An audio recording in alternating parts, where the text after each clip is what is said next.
Welcome to I Feel Fat Today. I'm your host, Kelly Taylor. Thank you for joining. I got a root canal yesterday, 2 root canals yesterday, actually. So I do not feel great, but we're going to get through it. Today's podcast is brought to you by hydrocodone. Are you recovering from dental surgery? Are you okay with only 50% of your brain working? Try painkillers. I finally got a root canal done, 2 root canals done. It was supposed to only be 1, but because I waited so long, it turned into 2. And that's a lesson in taking care of yourself.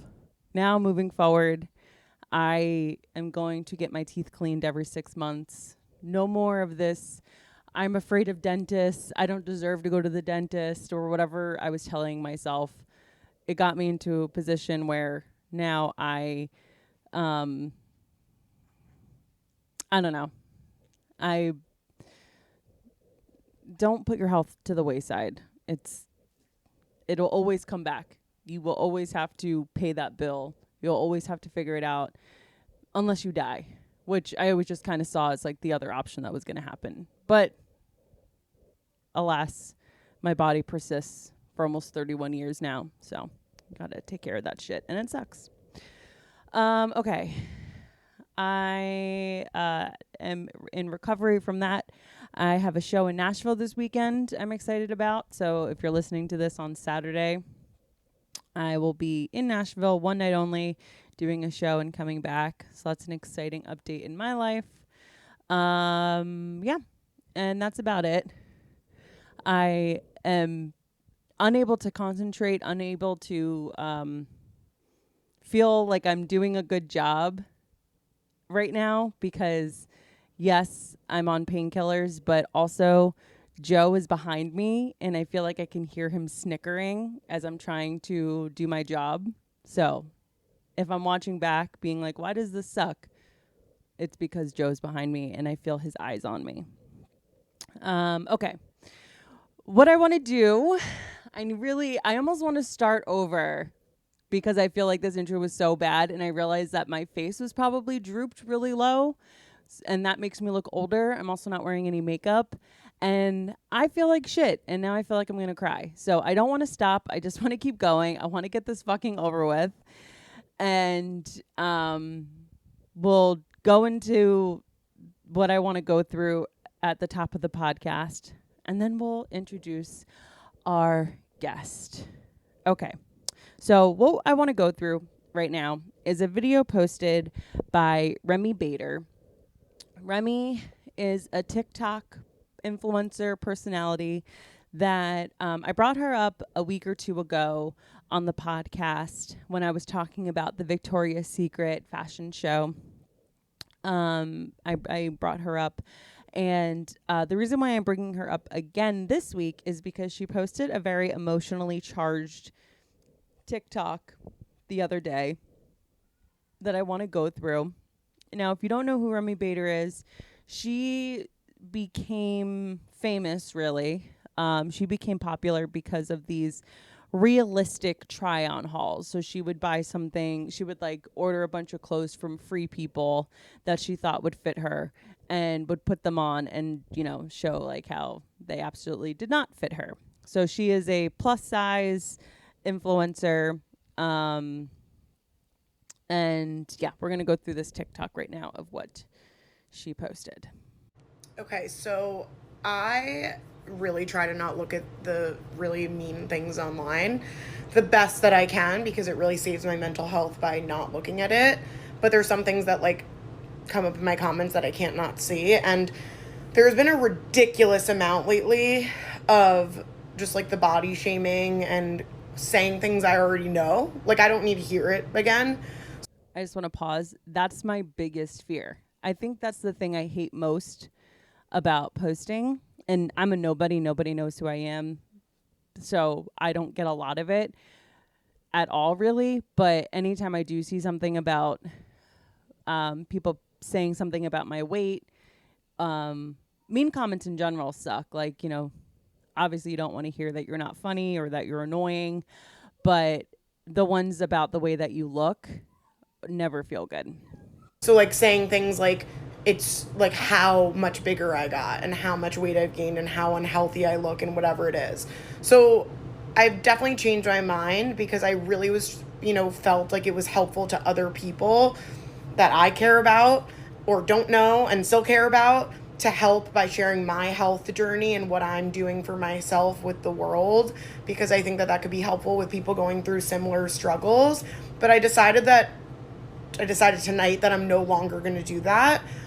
So I just want to say that in the years that Remy has been posting, it definitely has helped me.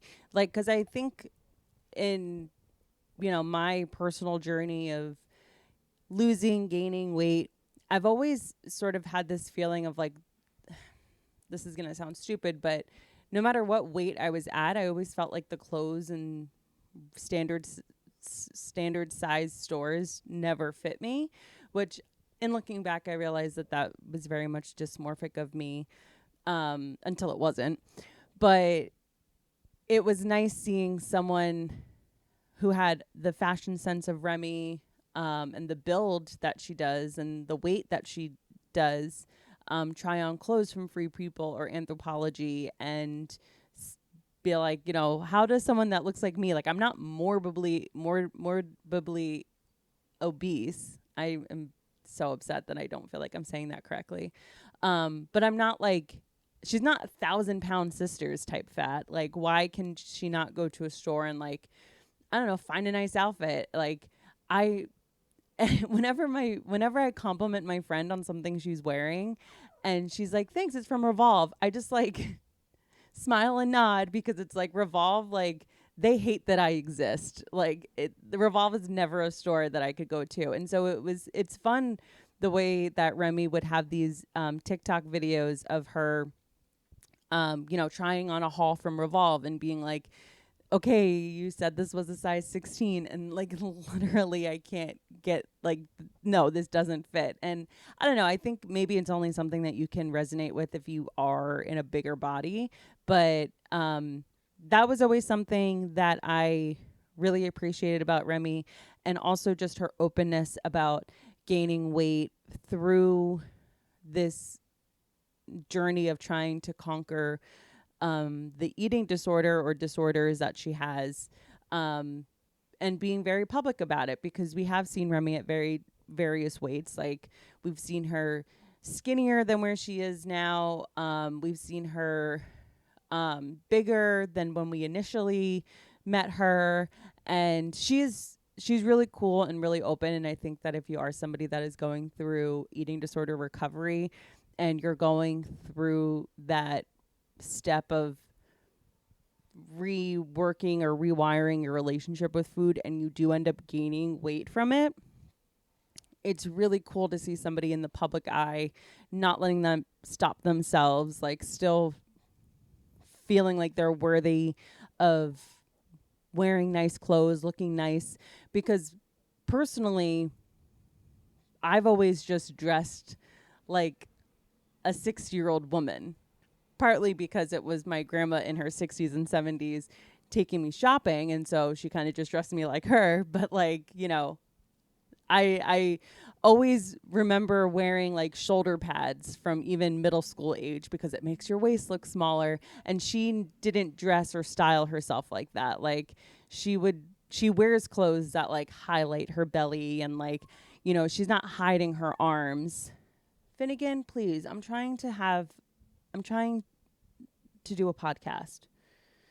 Yeah, so that, yeah, so I just wanted to say that. So what she's saying in the video is that, she was open about this, and now she's sort of closing the door on that. My health journey will now be my business. What I choose to do, whether that's gain or lose weight, medications I take, supplements I take, my workout routine, whatever it is, I'm not going to share. So, I do the best I can with like, I want to, and that's who I am. And that's why I'm on social media, is share with the world everything going on in my day to day, because I feel like that's just so true to me. But I don't know why it's even allowed online. Shaming someone and the way they look and how every single day is so disgusting. And so it's like, if I'm already taking care of myself and working on the things I need to work on, imagine seeing that every fucking day over and over and over, and in a horrible way. You know, you're not, the people that are saying it aren't people that want good for me. You can pretend you want good for me, but it's actually people that just want the worst for me, and it's just fun for them to keep making fun of me and do it publicly. So I've made that decision. I know a lot of you, especially my Q&As and whatever it is, like, are always asking about my health journey, want me to share. I share openly what medications I'm on with my anxiety medicine and things that haven't worked for me in the past. Like, I've like shared a freaking lot with a lot of people that I don't need to. And I do that because I care, but I'm now going to do what's best for me, and I'm going to keep that to myself. And any questions that anyone has about my health or my weight or my journey, unless you are a close friend of mine and genuinely care about me, you're not going to know that. AKA, she's going to go on Ozempic. Like, this is where we've pushed this woman. She feels so bad about herself, and I know that she's talked about going on Ozempic before in the past and how she went on it. And, you know, Ozempic did its thing until eventually she went off, and it made her binge eating disorder even worse. So maybe it is a little bit callous of me to just assume, yeah, she's going to go back on this. She's going to go on Ozempic because she is in eating disorder recovery. But I'm just saying, don't be surprised when she pops up 50 pounds lighter, you know, by next spring. Because, and I don't blame her. She's a public person. She didn't ask to be the face of, you know, plus size fashion, but here she is, and she's doing a really good job at it, and she's being tortured, and no one deserves to be tortured. Like, society just, you know, pushes your face into shit, and so that you just fold into submission. If I was this girl and I was having my body critiqued all the time, I would be like, fuck you, I'm going on Ozempic, I'm losing a bunch of weight, and I'm not telling you how I did it, because you've lost that right. I was open with you about my health journey, and it's been weaponized and used against me. So I just had to say that before I go to sleep tonight, because it's really, it's very, very hard. It's really hard to see this every single day. And like, it's really not fair to just see really mean things. Like, I'm taking care of myself the best I can. And I really am asking the people, even if you don't like me or follow me out of a hate follow, to just stop commenting on my body. You can comment about my character or whatever you think of me as a person, or I'm annoying or whatever it is, but please just stop commenting on my body, because I'm doing everything I can to make myself feel better. And I just need, and I'm not gonna share anymore with you guys. It's just my decision. Yeah.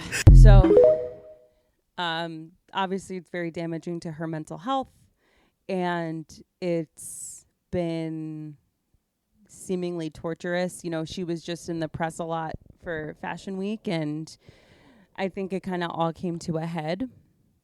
Because here's the thing, when you're in a position like Remy Bader is, she gets hate from both sides. So let's say she's, you know, just being herself, living in a fat body, you know, doing her thing.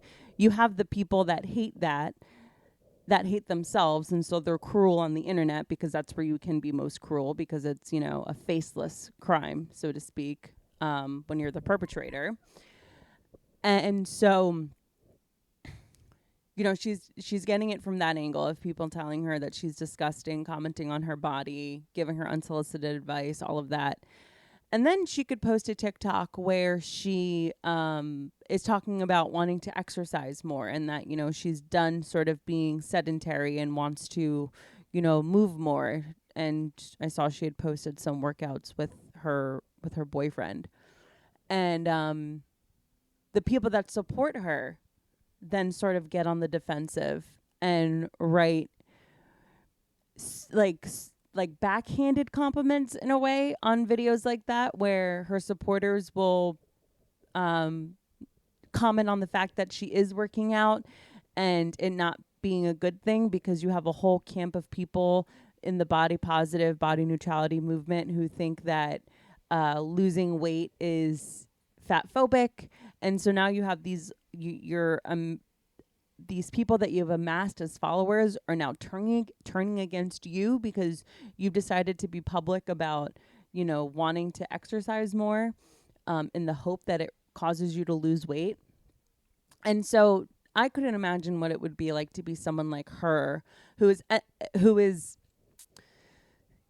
on this complicated health journey where she is wanting to be comfortable with herself and wanting to lose weight, but also be happy with who she is. And, I wouldn't, that sucks. And it's great that she has this following because, having this following has become a form of income for her and has gotten her into different events socially that maybe she wouldn't have gotten into before, whatever. And so that's all great. But the other side of it is how you are on display. And I'm not saying I have no horse in this race on whether Remy is a nice person or a good person or a mean person or a bad person. But she said it herself, comment about my character. Please stop commenting about my body. And I don't think that people can exist in the comment section not commenting on people's bodies. I think if you have a propensity to do that and you don't do that, maybe you'll just completely implode because people don't seem to stop. Anyway, so that's what I wanted to go over and talk about.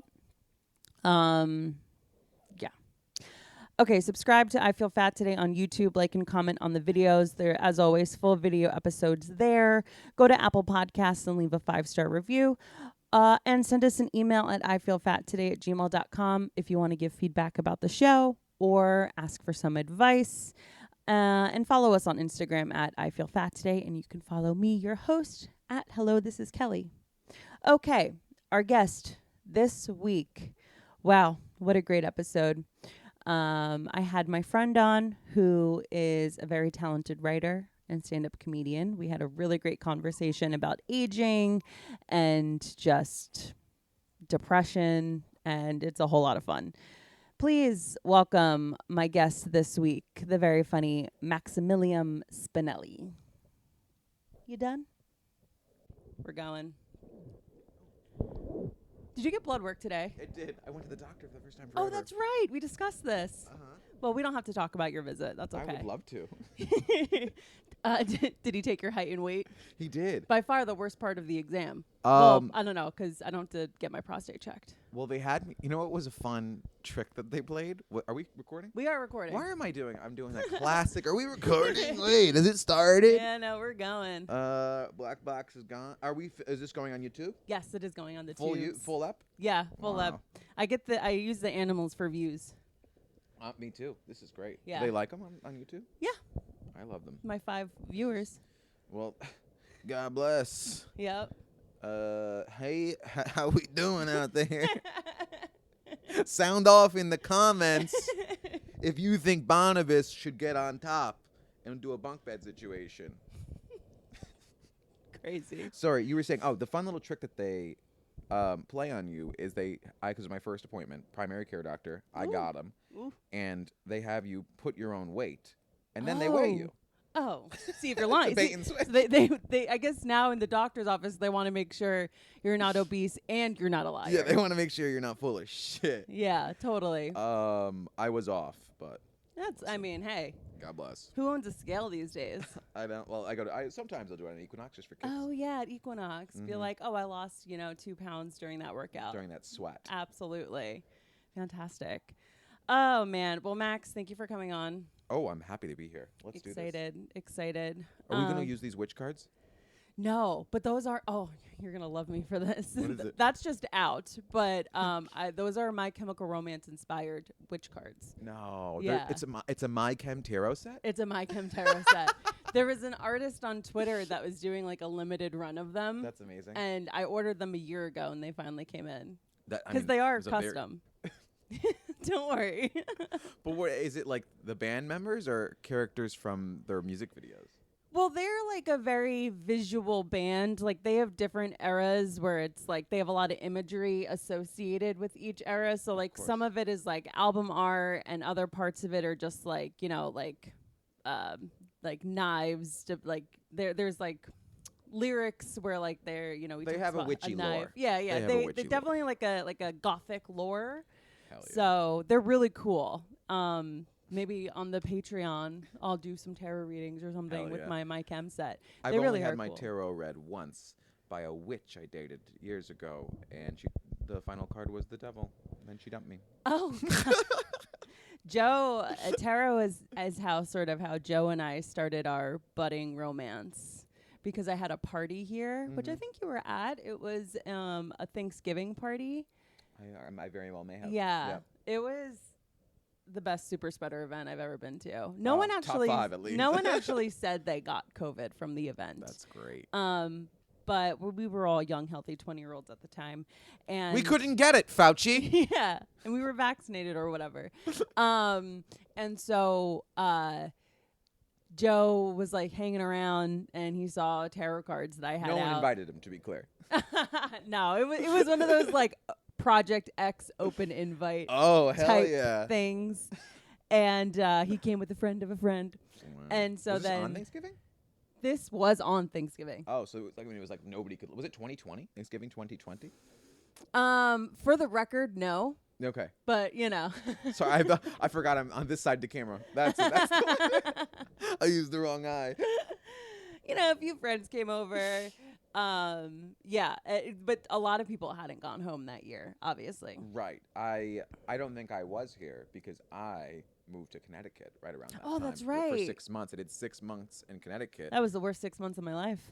Honestly, I was just like baking like a little butterfly. Yeah. Connecticut.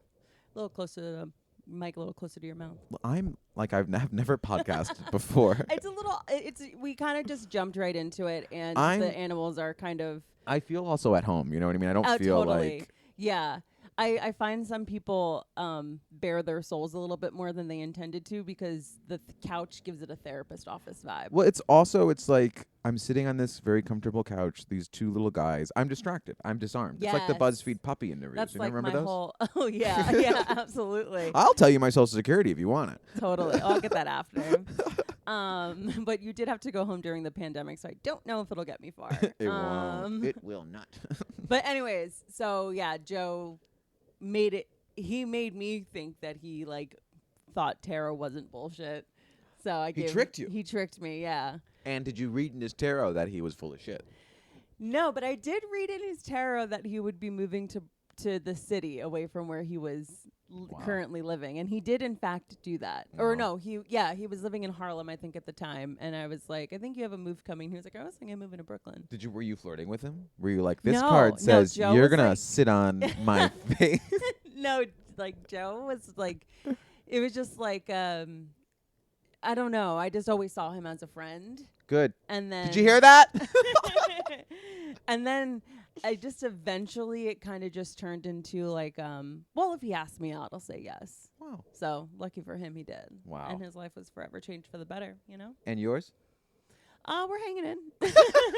I love your joke where if like you're talking about like the modern man. Well, Oh, they don't yeah. mention that the modern man is addicted Yeah, to marijuana. pretty addicted to marijuana. That's so funny. Thank you. I felt that in my bones. Yeah. Yeah, I don't know. But okay, yeah, so you're from Connecticut and Yes. you have siblings, right? I do have 2 older Oh, siblings. you're the baby. I'm the baby. You are the baby. How much older are your siblings?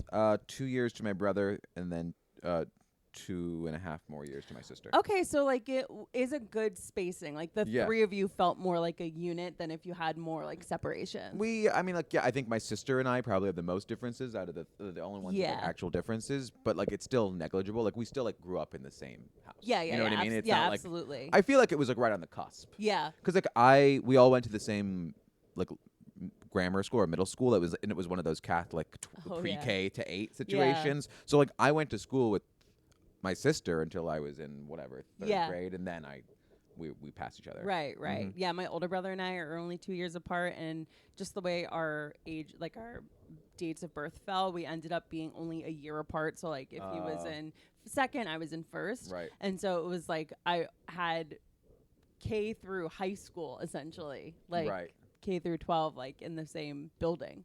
1 year behind? Or Only apart? one, only year one, ahead. only 1 year behind. Yeah. Oh wow. Yeah. How'd it go? We had a real disdain for each other, and then we got to college and became friends. That's good. You needed to get away from each other. Yeah. Then I have my younger brother who it's like it kind of feels like he had more of an only child upbringing because when he was in his like formative teenage years, Frank and I were off to college. Right. You know? So Frank is such an older sibling name. I know. My mom's oldest brother. Frank. Oh yeah. Frank's the oldest. What's your name? The oldest. The difference between us is that you're actually Italian. Like, yeah. like there is no Italian in my family. You have a lot of Italian energy, though. People say that, You do. like I think it's the Jersey, to be honest. Honestly, but that's part of it. That's like it's kind of one of the It's kind of Italian by association. Italian by association. And I do like really what's the word? Like I do relate to a lot of like like I'm watching Real Housewives of New Jersey. I'm on a rewatch of the entirety of the franchise, and there are a lot of things that even like with the holidays where it's like even though we are Polish, Irish, it's like kind of the same in just like Snooki the was minutia. Persian, right? Peruvian, but she was adopted by an Italian family. Okay. Well, that's how they get you. Yeah. Should I be facing you, or what? Do you like this? No, this is perfect. This is what we like. This I is play perfect. the camera. Yeah, play it like and like the way I like to do it is like body face front and like kind of just crane like that swivel. Yeah, just swivel the head, or you could ignore the camera completely. I'm gonna pretend it's not Yeah, there. I mean you are. Come on, you're a doll in front of the camera. You have to really. I'm playing the camera. I can't help it. Oh my God. Okay, so you're the baby of the family. Does maybe that explains this just like confidence that I feel you have? Is it all facade? Are you as confident as you come off as? The older I get, the less of a facade it is. Oh, that's good. That's good. Yeah. So it was like almost like in your formative teenage 20 years. Yeah, it was definitely false. It was like I think putting this college it started becoming more real, but still there was like I was just like ignoring underlying anxiety, which which went unchecked in high school, and then as an adult, once you start actually like approaching it, then all of a sudden it's easier. That's true. And I think also when we're teenagers and in our 20s and we're feeling insecure and trying to come off very confident, it's we can turn to things like unhealthy coping mechanisms, right, for like sure. alcohol, or trying to like do the longest cake stand to be the coolest or whatever. Wait, did you go to school with me? Wait. What like groups did you roll in college? In college, I was. They called me a friend whore. I was the guy that like when we got to the party, dap everybody. Yeah, everyone knew your name. I was the priest at the mock wedding. I really, I really came into my own socially. Yeah. Thank God for that. Thank God. That's what changed the state of Connecticut. Really put it on the map. But yeah, so it was like everybody, but like my closest friends were like a lovable pack of weirdos. Anytime I find a lovable pack of weirdos, those are like my closest. Yeah, absolutely. An eclectic group. Yeah, it's always fun. Cool. Okay. So you're saying as you get older, you're feeling more secure, more confident in yourself. Why do you think that is? Just because like I've been there, done that. I know who I am, or is it like based off of? It's for sure milestones? those two things, but also it's a lot of therapy and medication. Oh, yeah. That's great. I love that. When did the therapy start? I started therapy right when I started comedy. Same time. I started comedy like I started like actually like trying comedy, like doing it. Yeah. When you flip the switch, and you're like, okay, now I'm doing this. This is what I'm doing. I did that. I finally started like a month or two after I started therapy, which was like I was like 25. Okay. Oh yeah, I was 25 as well when I started. And medication.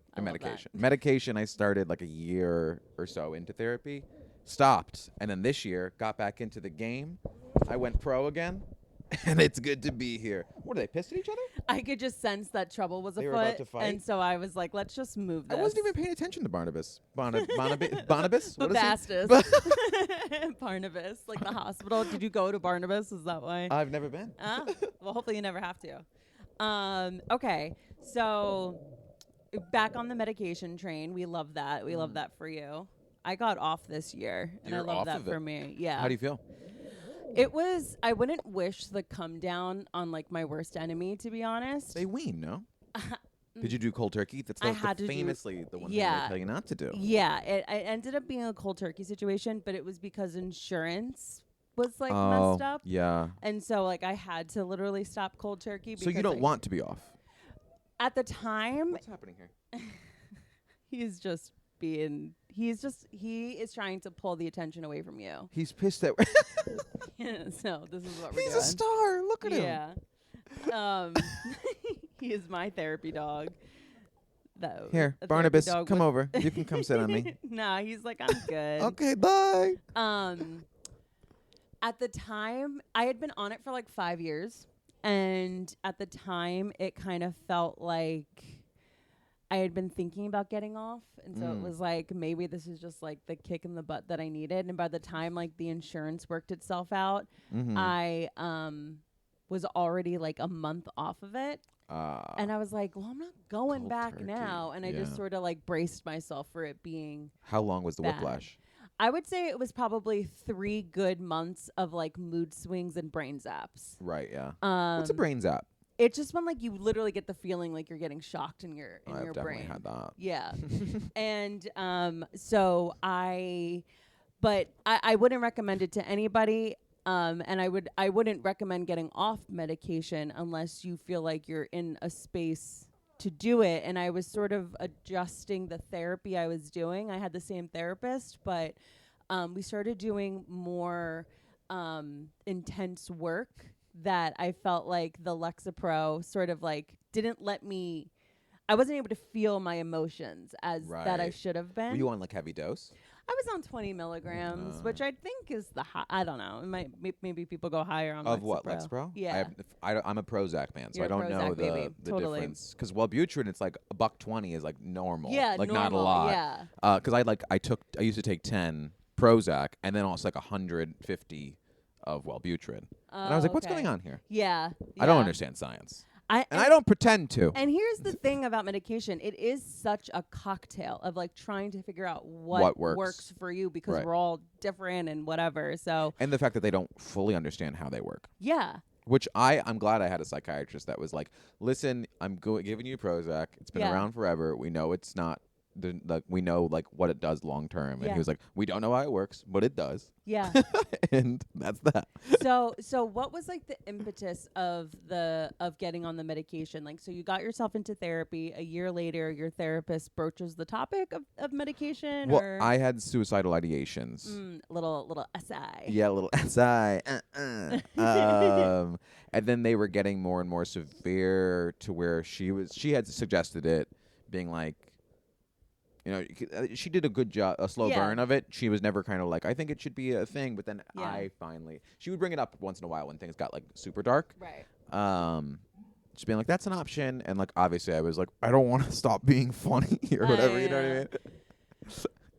But Stupid little things. yeah, because I've found that the more healing I'm doing, the funnier I'm becoming because I'm Right. not trying For to sure. hide aspects of myself. I'm not trying to be a fake confident. Like I'm Right. literally getting to the confidence that you need to like, I don't know, just be your authentic self. And that's something I always struggled with. I never knew who I was. I love that sentiment because it's like such a thing. Authenticity is like the most important thing to me. Write it down.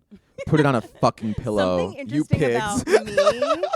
Something interesting about me is that I really value authenticity. Something about me is I keep it 100. That's something that I like to do. Sorry, haters. Amazing. I very much agree, and like I've been on the same journey. Like Yeah. I've always wanted to. I didn't want to fall into the sad clown trope, which was happening. You know what I mean? And, like, Yeah. I didn't want to feel like I was performing ever. Like you know what I mean? Like Oh, when you're absolutely. socially performing, and like Oh yeah. like I find that was like my main goal for a lot of it. Also in the stop wanting to kill yourself portions, but that was also like kind of like being me all the time, which I feel like I finally am, which is like great. Yeah, that's great. I love that, and I think that people can relate to it. Like, because I feel like when people don't, maybe they are more now, but I feel like you don't really hear people casually being like, "Oh, I had suicidal ideations," when like I'm at a place with all of that where it's like, sneezing is the symptom of a cold. Like suicidal ideation is a symptom of depression. Yeah. Like it's just an like illness. It's just an illness. It's also like nowadays too. It's like these TikTok girlies. Oh my God, they're like 23, suicidal ideation, Gemini. yeah, literally. Shout out May Planet. I think she has a joke like that. That's a Planet original. I promise you, I cannot get through an episode of I Feel Fat Today without mentioning May. I promise you. She's a star. I don't know what to tell you. I'm a fan. And she is the emotional benefactor of this podcast. Literally, we would not be doing this right now if it wasn't for her being like, "What are you doing? You need to do your podcast." Thank you, May Planner. And thank you for investing. This podcast is brought to you by May Planners. Yes. Follow her on Instagram and watch her episode. She is episode 1 of the pod. And that never came back? No, but I mean, we're only on week, what is it? Like, we're within the 20 weeks, like between week like 18, 20. You take your time with this, right? Like It's every week. It's every week? Yep. I feel like, but like, didn't you start until like 2020? Or did you go on a long hiatus? I went on a long hiatus. Yeah, okay. Those episodes are going to, the early episodes are no video, and they're going to soon be behind a paywall. Yeah. The forgotten the tapes. before tapes. The lost files. The lost files. They are, if you go to Apple Podcasts currently. Right. They are there. I just literally need to like download them and remove them. And it's just Is there something wrong with his ass, or is he doing this for our he benefit? just does this. Yeah. He does need to get groomed. I think he's just itchy. I can't itch back there, my guy. I know. I'm sorry. And he doesn't even want you to, because if you did, he would nip at you. Well, I'm not going to stick my nail up his ass. Yeah, that's a mom's job. Anyways, yeah, I think I can touch these little bear ears, though. Yeah. Ooh, I like those. This is a visual podcast. Sorry, listeners. People Better are- subscribe. People are driving and they're like, "What? What is happening?" If you're missing out on Finney being real cute right yeah, now. he kind of can't help himself. Ooh, that's Amazing. good. Sorry, you were saying. The early iteration of the podcast was just me for like 30 minutes, and By yourself. by myself, Having a breakdown? At times. Yeah. Which is like, oh wow, and I think That was during the pandemic too. It was during the pandemic. Oh. I was living alone. Oh. And it was kind of like living like a king. You Truly. had one of the finest pandemic setups. I really did. Mm-hmm. And I have a good setup now. It's just there's like more boy here than I ever really wanted. There's a whole lot of man. Yeah, in a whole this lot of house. man. But luckily that man is like, a PlayStation and some black t-shirts. It's not much. That's great. And you're talking about Finney? yeah.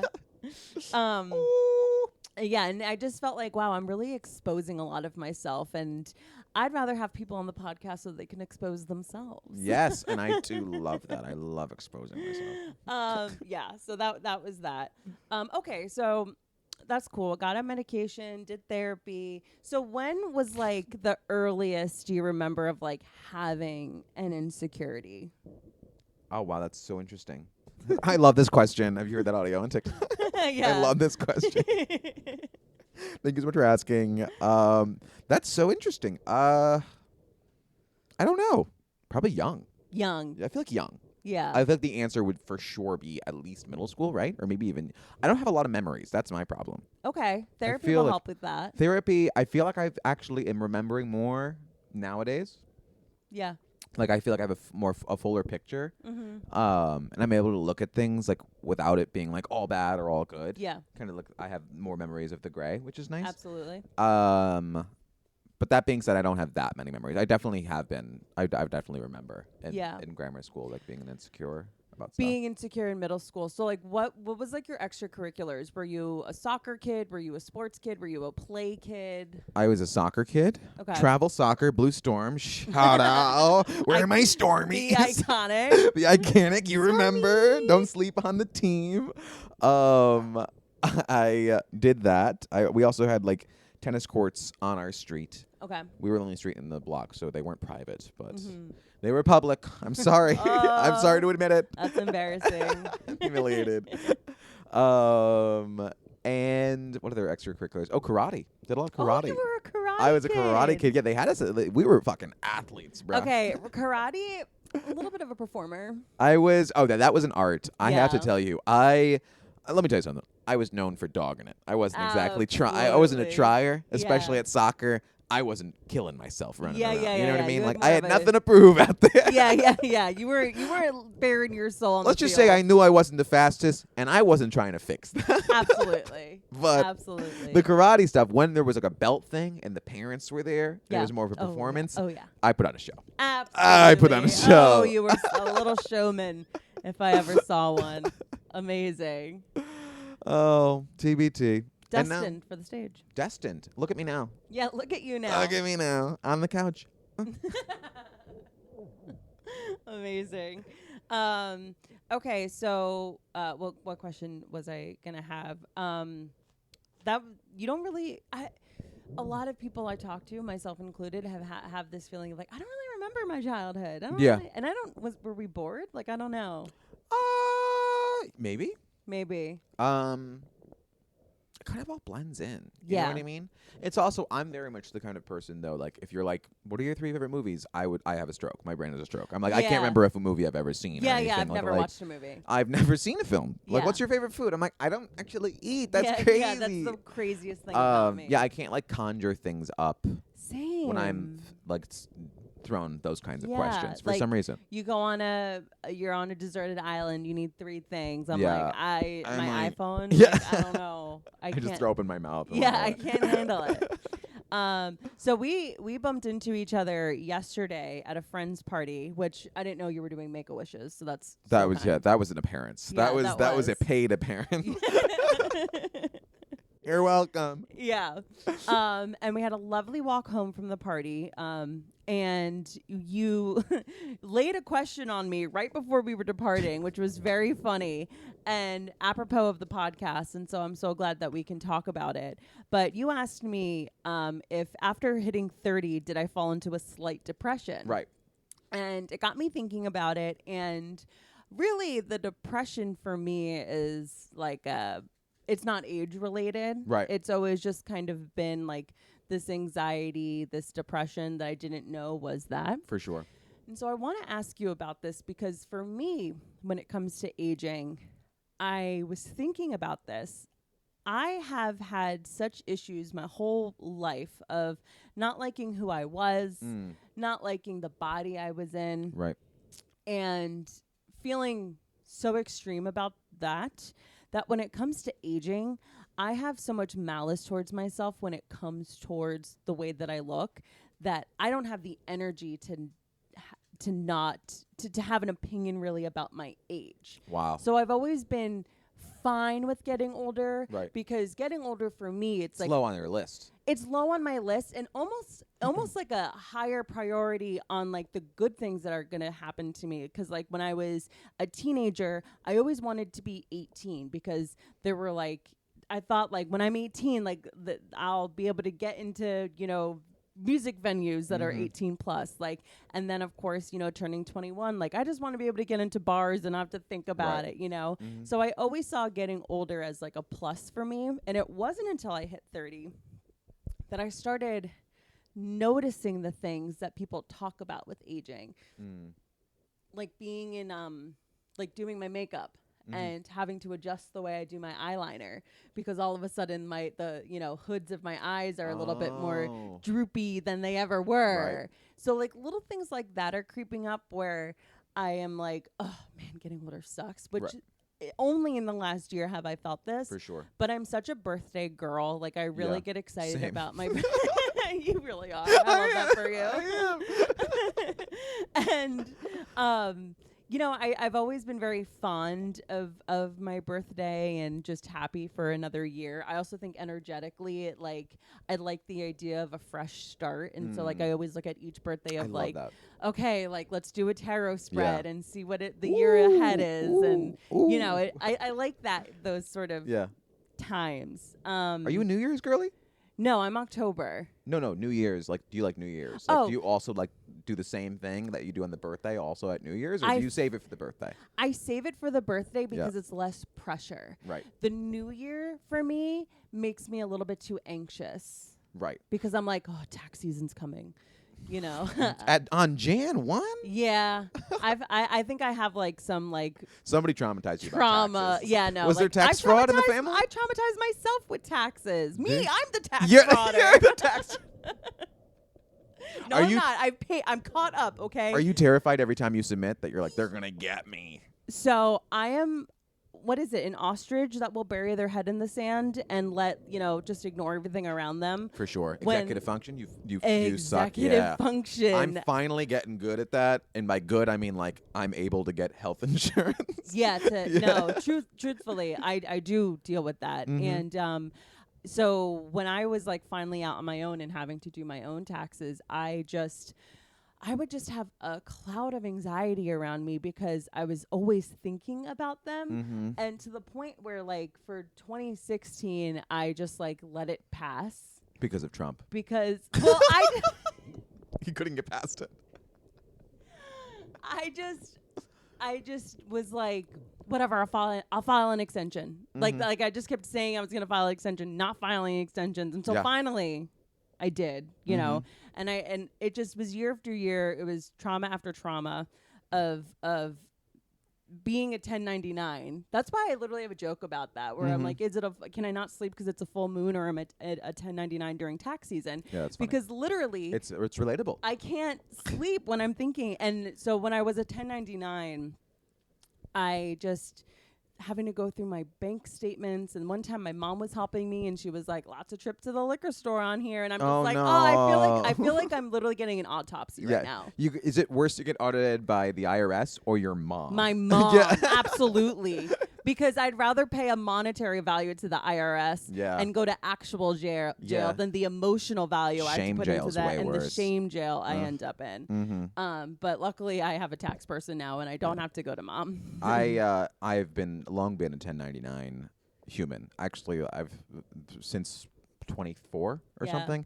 So I've been about this life. Yeah. But it's every year the stress gets lesser because I have like a good tax person now. Yes, that's what really helped. Like two things happened. I got a new job where I became a W-2, and I have a little 1099 stuff just like by the nature of comedy, and like that to me is a blessing because it's like, that shows that there's a pride in that as well. Yeah, absolutely. And so the bulk of my income luckily is just like a few forms, and I don't have to comb through every fucking purchase on my credit card, which in and of itself is something where I can shame spiral, where I'm like, what the fuck was I buying? Right. Where was I Ubering to? Like, right. Ugh, God, it's a hell.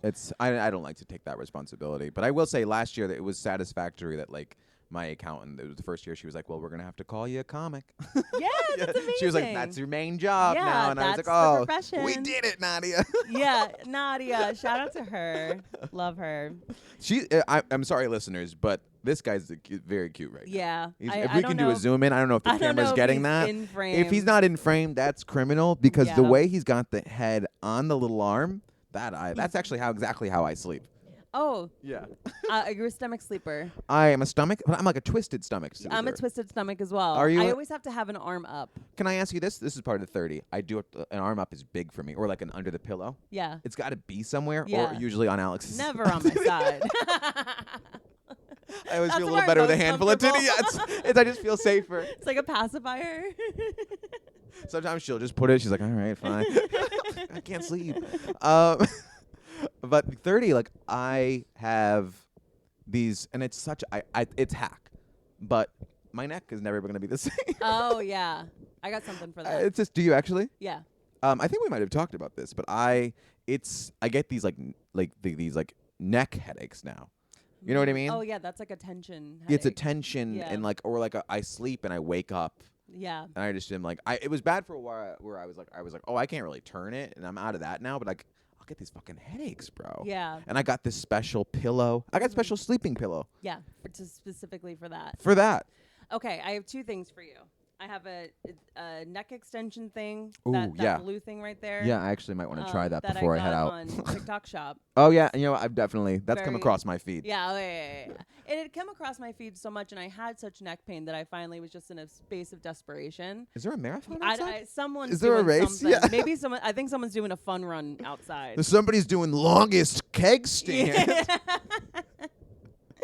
Yeah.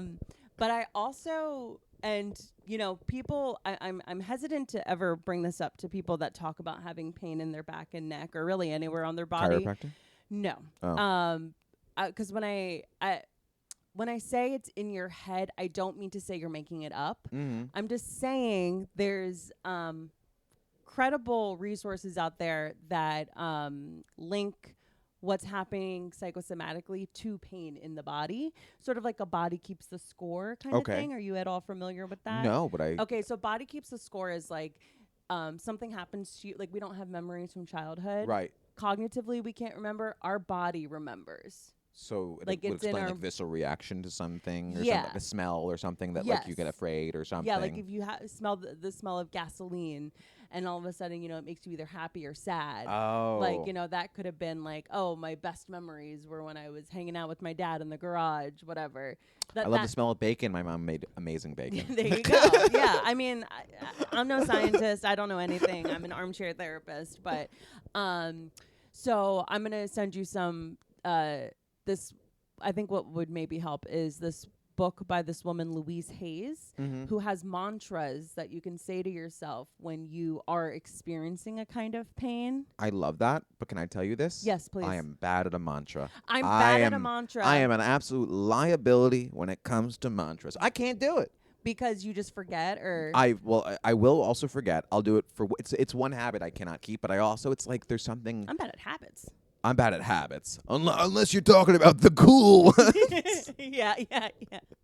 But I'm good at bad habits. I'm good at bad habits. And I'm good at drinking water. How about That's this? it. Also, I went to the doctor for the first time today, and I texted out. I should be in jail because I texted Alex, and I was like, they also did like they took my blood, so we're gonna find out if I have bad blood. In parentheses, Taylor's version. Jail. What was I saying? Habit. The mantras. habits. My therapist has long been trying to get me to do it. Like the you're good, you're worthy, that kind of stuff. But I can't do it. Okay. By the fifth one, I'm like, you're a pussy. No, This literally. is gay. So, I have another suggestion for that. Thank you. I always, even if you are someone that likes to sleep in like silence, like you can't hear anything, I recommend having a YouTube track of very like quiet, where you can barely even hear it, but enough for your subconscious to hear it, of positive affirmations to fall asleep to. That, I like the idea of that. I know. But that scares me. I am prone to night terrors and also sleep paralysis. Oh, So I interesting. fear little voices in the room. Okay. I just fear that. Okay. I'm going to put a pin in that. I want to ask you about the sleep paralysis and all of that. So, but the mantras, it's not something that you have to cognitively remember to do, but legitimately, like when you're having like neck pain, opening up the book or going to like, you know, it bookmarked on your phone, like the screenshot on your phone of the mantra, and just making yourself say it a few times. And When you feel pain. When you feel pain. What if it's a low, dull constant? low, dull, constant, like.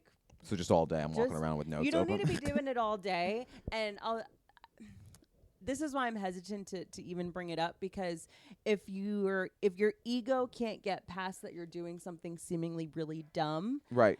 it may Bless not you, work. Joe. Joe, a little louder when you sneeze, please. Thank you. He's gonna now come in here. I'm sorry, what? Ugh, I'm sorry to God. our subscribers. Just Joe disrupting the podcast as per usual. I'm lounging. I'm getting comfy. comfortable.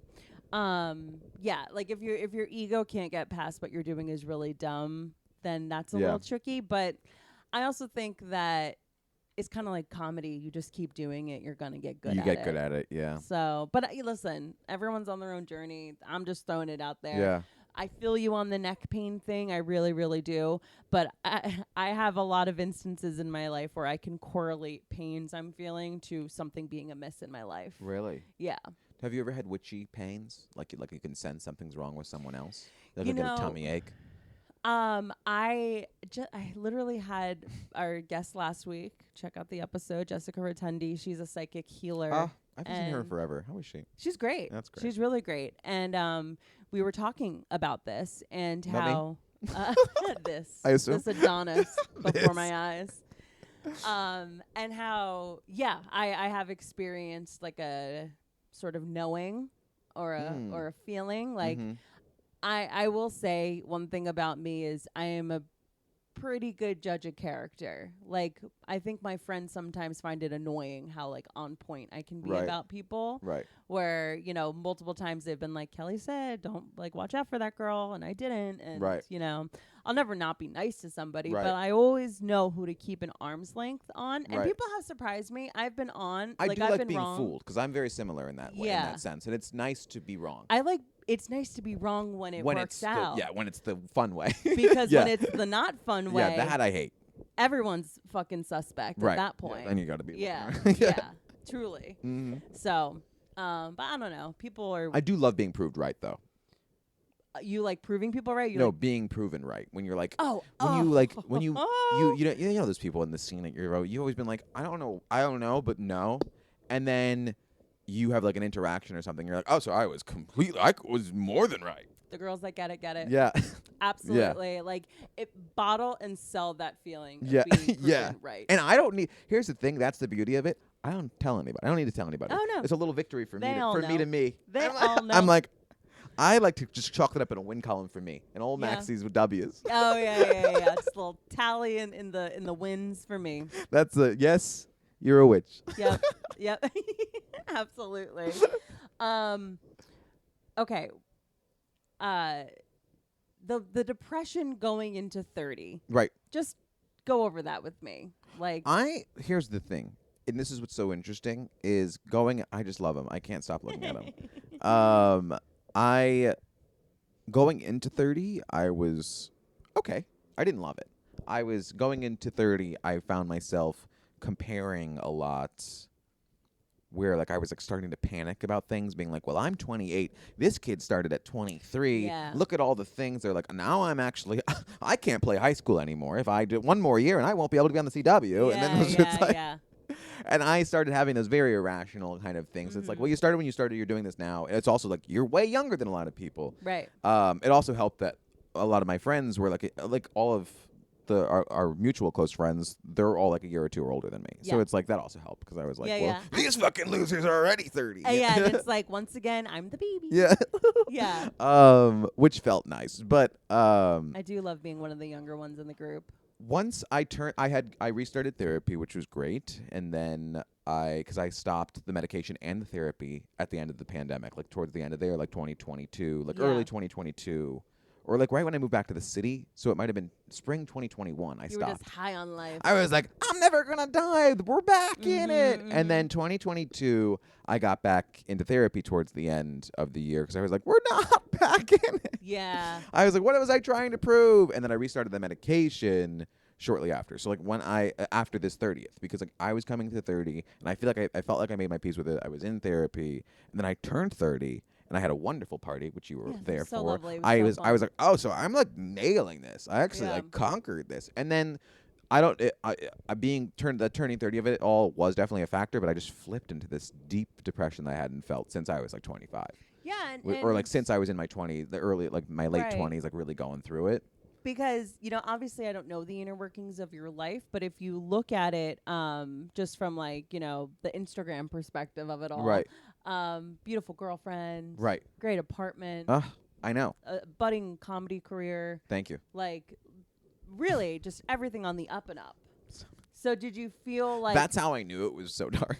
Yeah, because you're like, there were these moments, and I was like, I'm also like, I'm happy to be an adult. Like I've built pathways for myself Yep. to hopefully get out of these things. So it was earlier this year where I was like, I'm going to the gym. I'm still eating right. I have Alex. I Yeah. have my friends. My career is on paper going well. Why do I hate my act and myself, and I feel Yeah. bad, and I can't feel good, and I have no motivation, and it's like it was really demoralizing because there was like a period like for a few months where I was like I just hated my act. oh, it's I a felt really bad feeling. so I hated. I felt self-conscious of it. I was like, well, I don't even have a tape where I can't do crowd work within 5 minutes, and I'm like, I was losing my mind, and the ideation started to come back and all that kind of stuff, and that's when the medication came back into play. Nice. So in a way, it's kind of the best thing to happen. 'Cause Yeah. now I would say confidently, I've never felt so good.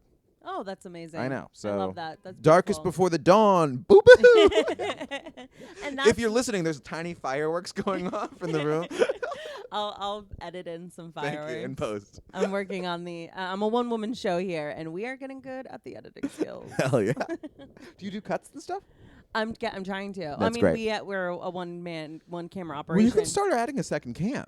I know I can, but I have to get the second cam. Well, you have Joe, no? I do, but he's not always here, and Oh, nice try. and but I am doing more of like inputting like pictures and cutting in videos because before each episode, not to get too behind the scenes, but before each episode, before each interview, Right. I have like a 15 to 45 minute chunk of just me. Really? Sort of like a ode to the Pete Holmes. beginning of the podcast. Oh. Sort of like an ode to the beginning of the podcast, or like the initial iteration of the podcast where it was just me. And I just like that template of podcast. It's fun. Because I feel like I'm the face of it. So you get like 20 minutes of me and then we go into the interview. You're the star. At best, I am co-lead. Maybe the best guest actor. You're the kind of guest where like on a sitcom when they walk in, you like walk into the scene and the whole live audience has to like stop and applaud for a good 45 seconds. That's the sweetest thing that anyone's ever said about me, and I'm going to take that to the grave. That one's a core memory. Absolutely. But I love that when you walk in and you're just like, yeah, you're hammering you're up. like, You're like, there's nothing. Nobody says anything. You're just like, yeah, and it's just in the background like it's people, me. and you're like, that was me. That was Hooray! me entering a room in college. yeah, absolutely. And talk about like feeling confident and that really feeding your ego. Right. Yeah. Mm-hmm. But I needed that so much. I lived, and I still do, in a certain extent, based on us doing comedy. I live for external validation. I mean, yes, of course, that does mean everything. But I will say, recently, and I can't tell enough people about it. I read Rick Rubin's book, recommended to me by several I heard people. That this was good. I read it by. I was recommended by Jake. Shout out Jake Velasquez, Chris Who Metcalf. also has a great career happening. Great career happening, and creatively, I think I was loving his attitude about comedy lately, and like he recommended this book because I was like, I had never. You remember when you were first started and you loved the craft of you first were like learning and you were writing and you were so fucking excited for like to a get fucking, out after you I have love a going to fucking open mics. notebook. I never liked that, but In the first 2 years, it was fun. it was. You're right. I loved Gladys's room and all that. Yeah. But I feel like I lost that somewhere along the way. Like I wasn't like I never really like did a lot of like research. Like growing up, like I liked stand up, but I was never like never like obsessed with it. Like I listened to the podcasts and I knew stand up, but I wasn't like fucking a child of the art, you know? So I wanted to do something more creative, like actually like reading a book that wasn't like they went to the house in the summer and there was a murder. Yeah. Which is usually all I read. Totally. But of which I just picked up 2 books that are exactly that. But I bought this book, so it's like the art of creativity, like a way of being or something. One of those kind of titles, and it is incredible. It's just like it's all about changing up the way you look at, just like the way you approach everything. I'm going. And to it's such a read that. sing-songy. If you're an audiobook early, I'm not. But Chris said that it is even better because it's like.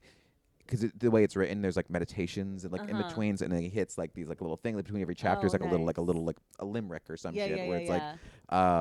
But the book itself, it's very sing-songy language. You have to get past it. At least I had to get past in the beginning where it was like, you know what I mean? That saying the same thing over and over, just flipping the words and stuff. And I'm like, okay, I get it. But then after a while, you fall into this rhythm, and it's like, oh, it's a different kind of feeling, and I just. The biggest takeaway for me, which has gotten me to a really happy place right now, and it was exactly what I needed to read based on where I was earlier, was like the first audience is you. They're the one that, you know what I mean? Like impress yourself do the art for the art's sake, and if something's not working, it's like just like look at it from another way and try something else. And it just like is like. It took so much pressure off of it by calling attention to it, which is I should have known because it's my solution to anything I have anxiety over is all it ever takes. But it was nice to read, and I really recommend it. What was the name of the book again? The Art of Creativity, A Way of Being. By Rick Rubin. Okay, amazing. Who's a music producer. Yes. But the way he writes it, it applies to literally any creativity. Like I recommended it to a designer friend of mine. I was like, you got to read this, because she was like, I was like, you gotta. Okay. You gotta get into it. Okay, amazing. Required reading. Required reading. Have it ready for the next episode. Do a book report in the comments. Yes.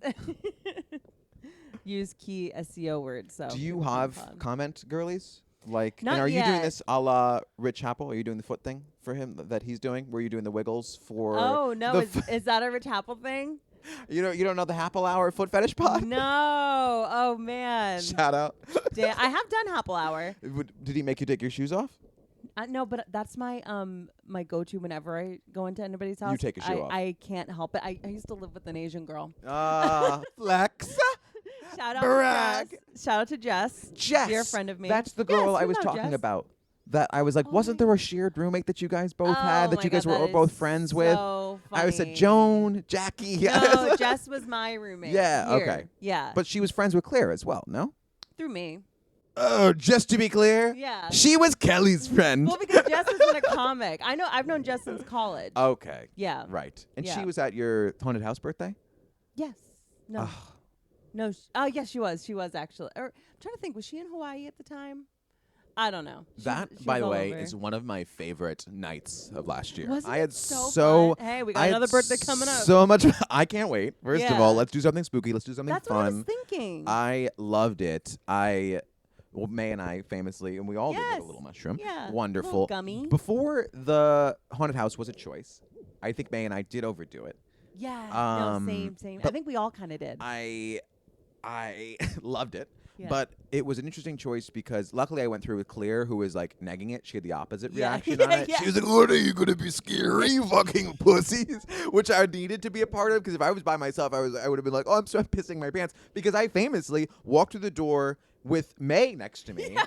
And then I go, "Ooh, this is getting scary." I turn around, she's gone. Gone. She left at the entrance. Yeah. She but left at the entrance. Before we even got into the haunted house, The lobby. literally the lobby, like where they're like, get in line. You know, they're like hazing you. They're like, get over there. She you know? bailed. Yeah, she was like, and the guy in costume breaks character and goes, "It's really not that bad." And she goes, "Nope." I'm out.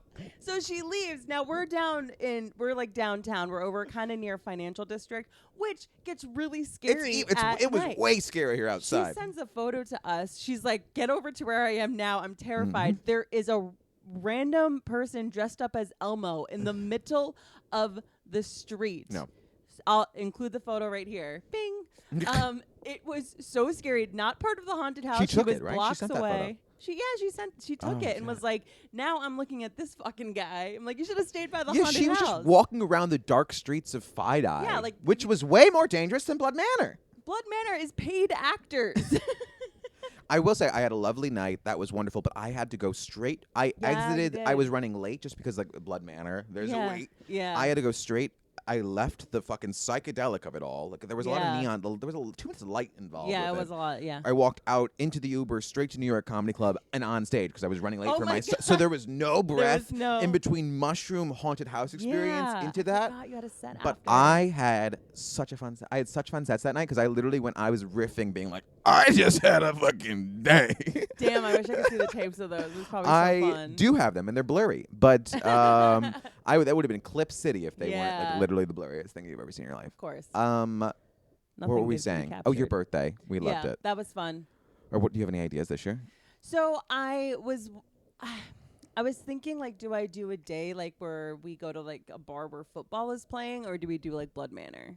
I feel like, is that us? Are we? I know. People? We're not. I know. Is that us? I was kind of considering like my like friends from New Jersey, you know, Okay. but and God bless them. God bless them. And they when it's were their there. birthday, we'll go to and- and we'll go. Yeah, and they were there at Blood Actually, I Manor met some too. lovely Jersey people. Yeah, no, they Yeah. really are great. Mm-hmm. So we'll figure it out. But yeah, maybe we'll do another haunted house action. I'm Mhm. booked more this year. Oh, so yeah, like hell my yeah. Saturday nights are a little bit too busy. Tough to work around. Yeah, but we'll make it work, you know. A weekday haunted house could be fun. A weekday haunted house could be fun. Or like a weekday. What are other haunted things? hay rides. Hay rides. Haunted I actually hay walked by a rides. haunted escape room the other day. Oh, which feels- I've never done an escape room. I have done it twice or thrice. Mhm. It's cool to hate, like pickleball. Yeah. I've done I it. don't hate them. I've only done it with my family, but for some reason we are giggling like little girls in that room. We fucking have so much fun when you open up and we've never solved one. We are 0 for 2 or 3, but boy, do we have a blast. Oh, I love that. Okay, that sounds fun. Okay, speaking of demons, sleep paralysis. Right. Tell me about it. Okay. Have you ever had it? Have you had the pleasure? So I think I've had maybe one experience where it was a really weird, almost like an acid flashback, Ooh. kind of. Like a past life? It was. What is an acid flashback? Like Vietnam? Like when, like flashback to a time when you've done. A trauma? Like, no, like it's like. I don't think that the flashback was anything that I've ever experienced in my life, but it felt like being on a psychedelic. So it's a fake memory? Well, it felt like being on a psychedelic. So it was like a dream on a psychedelic. Ah. Like, but I hadn't done any psychedelics. Like, it was like I went to sleep. Were you in a period of high stress? Yes, I was graduating college. Yeah, and I had been drinking a lot, you know. I don't see what could have connected. I had my whole body was in a rash from psoriasis. Good, It was yeah, it was yeah. like it was Healthy definitely a stress induced thing, I would say. Right, yeah. So mine certainly was the first time I had it. That's why I asked. Yeah, yeah. So I'm into all things like weird and creepy, but the sleep paralysis thing, I almost don't even want to like read about sleep paralysis because it's almost like the dark forest theory where if I go and I find it like comes it comes and destroys me. I've had that worry and thought, and after the first time I had it, I was afraid to go to sleep for a while. Oh my god! So when was the first time you had it? So I was 22, just out of college. Similar. I was prone to a night terror for sure, and very vivid dreams. I also had those classic like witchy deja vu, those dreams where you have. And I was just was I talking to you about this? No. It feels like a conversation we would have had, and we were destined to have it. But you know those dreams where you have like a minute scene of your life, and you're looking at it through your live, and you're like, that's weird that I just had a dream of me talking to my mom with Chris Metcalf in my kitchen, weird. being like, that's insane. That would never happen. And then like 3 months later, Chris Metcalf's in my kitchen, and we're having almost I'm like a talking, premonition. Yeah, it's like it was. Yeah, exactly. Yeah. And we watched Charm, so we know that that's absolutely. Phoebe's. Shout out Phoebe Halliwell. It's her power. And levitating 6 feet. Proper social distance. That's what the power was for. Girlie's ahead of her time. Talk about premonition. But so I've always had that kind of stuff. But I had just broken up with my girlfriend from college. We broke up. It was like on and off again. But this one felt real. We got back together. I would be 22. It was exactly. I was like, this is it. Yeah. And then this was also, I was 22. This was before I started therapy. This was before I really learned how to deal with that. Before I learned that it was anxiety.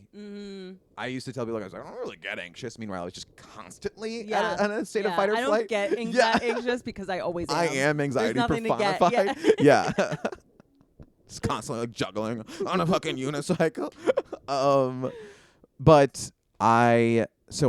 It started with a night terror where all night I was waking up and I wasn't waking up. So in the sense of like I was in a loop, I was in a nightmare loop. Oh my where god! I would wake up and not wake up. I would wake up That's and never I would be like, Let's maybe happen once. So it was all night, and I was sweating. Like it was like literally, it felt it could have been in your brain. I don't know. It could have been like fucking 2 minutes. But it felt like an all night, just a slog, a battle. Yeah. When I woke up the next morning after all of this, I was so fatigued. Yeah. It felt like I went to war. But I kept waking up, and it was like I would wake up, and I would be in different scenarios, and then I was waking up in my bed, and my mom would come upstairs and cut my throat, and like it would just keep doing that until finally I woke up, and I was like, thank God, I know I'm awake now. But I couldn't move. And then I realized I can't move. And I'm like this, and I'm on my stomach, and I can't move. And I'm just looking in the corner of my room, and I was still at home for the summer right before I moved to the city. And I lived in like, we had like this loft, like attic, like room, which is like big, and it's like deep. So I could see in the corner of the room across from my bed, and there's just a shadow, like a demon figure in the corner of the room in a robe. And it just lifts up an old bony hand at me, and it's just kind of shrouded, and it's just pointing at me. And I'm just staring face to face with this thing for about, I don't know, it felt like 15 minutes. It could have been 3 hours. It just was like, just absolute terror, because you can't pull yourself. You can't pull yourself away, all that kind of stuff. And then I finally woke up to low rider is a little... George Lopez is jumping up. Just George Lopez jumping up. Low rider in a little eye. I used to fall asleep to Nick at Night exclusively. I relate. I wish I had cable just for that reason. Because sometimes, I like a little bed before, a little sleep, a little TV before bed, especially a little palate cleanser. Yeah, I can't fall asleep unless there's a Girls Gone Wild commercial playing in the background. Jersey. But yeah, so that was, and I didn't go back to sleep that night, and there was for a long time. I've had it a few other times since, and I don't have to go into those stories, but it was.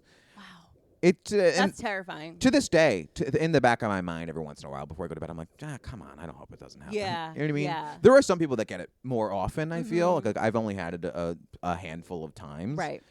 That's enough. Because, I mean, I also, I'm also opposed to, location-based night terrors. Does that make sense? Oh, yeah. Like there when are you're some, away from there your are home haunted base. beds for me. Yeah. There's, shout out Kathy, my roommate. She, and best pal, you know her. Yes.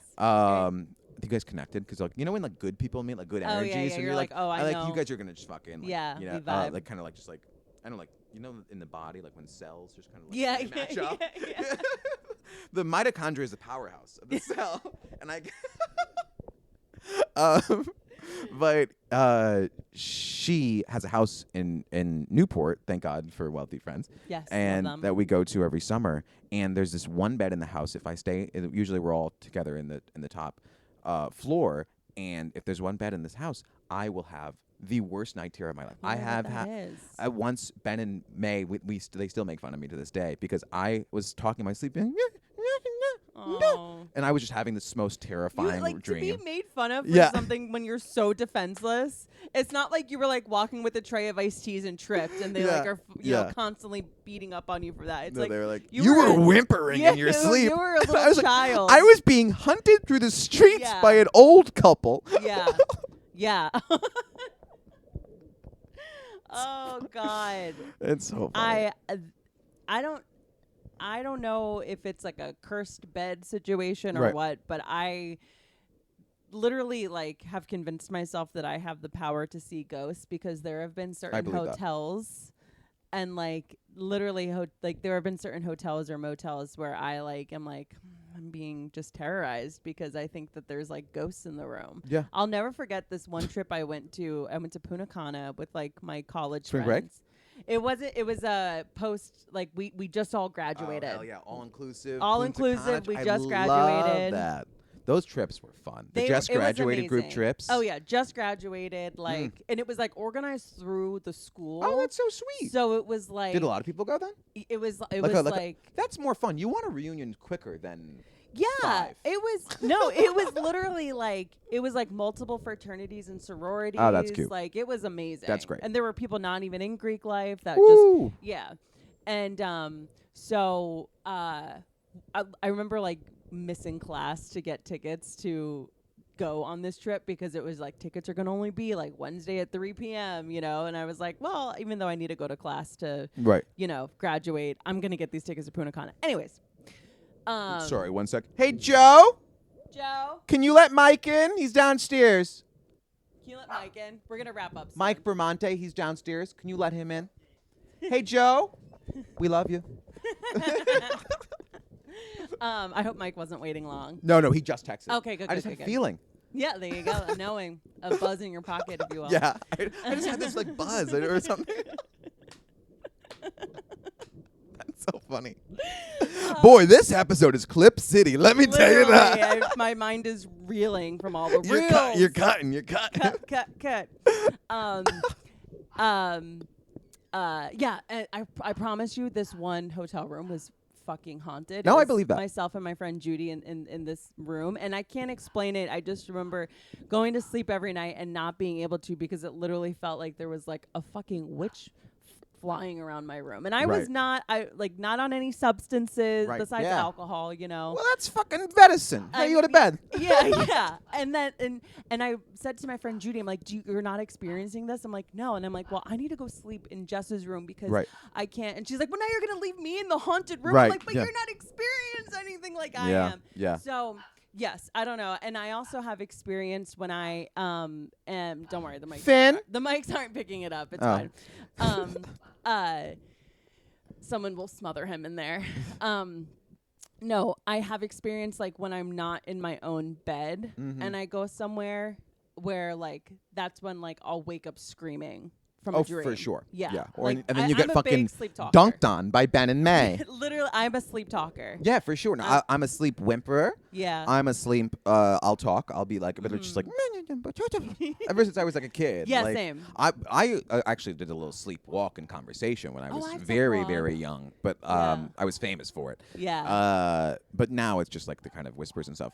Can I ask you this? And this is something that I've been enjoying talking about on stage more, just kind of like, because like I bring up sleep paralysis a lot now Yeah. on stage, because it's like I had like one fun joke. I was like, I hope people get it, but now I bring it up and people, you'd be surprised. Yeah. People love chatting about it.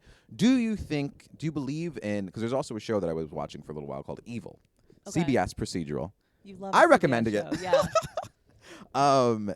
It was like about like the psychiatrist and this religious like truth finder, basically for people that have like exorcisms and that kind of stuff that claim things. He goes and finds out it's real, and she goes with him, and she has sleep paralysis. And one of the big questions of this whole first season is whether or not it's an actual demon that's haunting her or not, because it's like it could be, it could not be. Right. My question for you is: do you think sleep paralysis could be connected to demonic forces?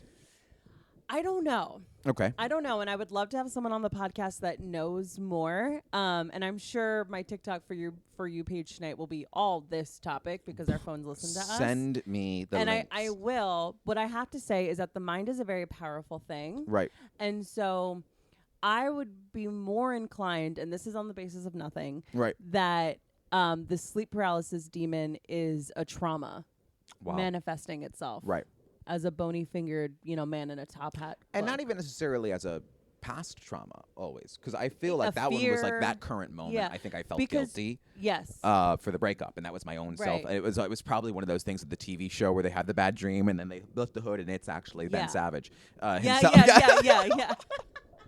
Evil. Do you remember that episode? The Boy Meets World Halloween episode. There's one episode that I think is the best episode of television Yeah. every time. I know the one you're talking That about. maybe that's your birthday. We're all coming over. Yes. We're popping that episode on.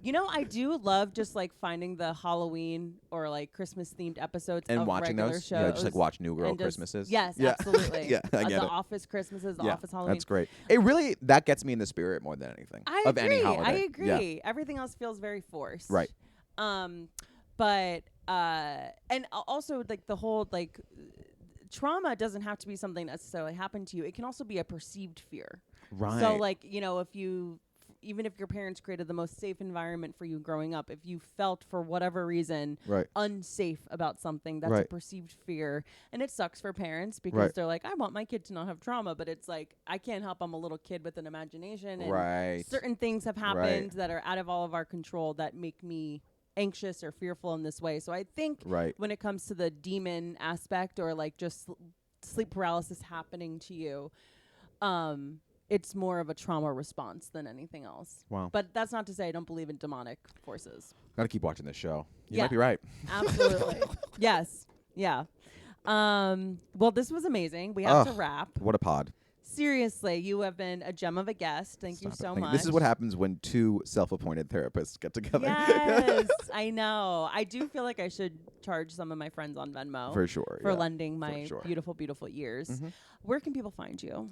At Max and Gazillion on socials. Instagram is TikTok is where I'm most active. If you're on YouTube, I have a channel I haven't posted in 1 calendar year. Okay. But I have all these clips that I Post might. yeah. I don't know why I don't do it. Shorts. And I'll tell you, you know what? I do know. I'll admit it. I do know why. People on YouTube are fucking mean. They are, 12-year-olds but I love will the say the worst thing engagement. about you. I don't like it. It makes me feel bad. Yeah.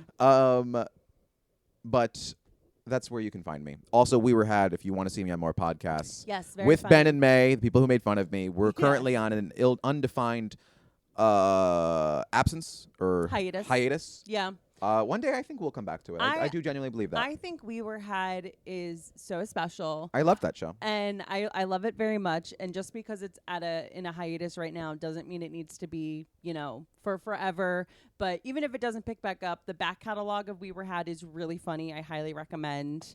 And yeah, guys, everything is in the description of the show. So you just head there. You can find all the links. And until next time, have a wonderful weekend. Thank you. Bye. Thank you. Bye.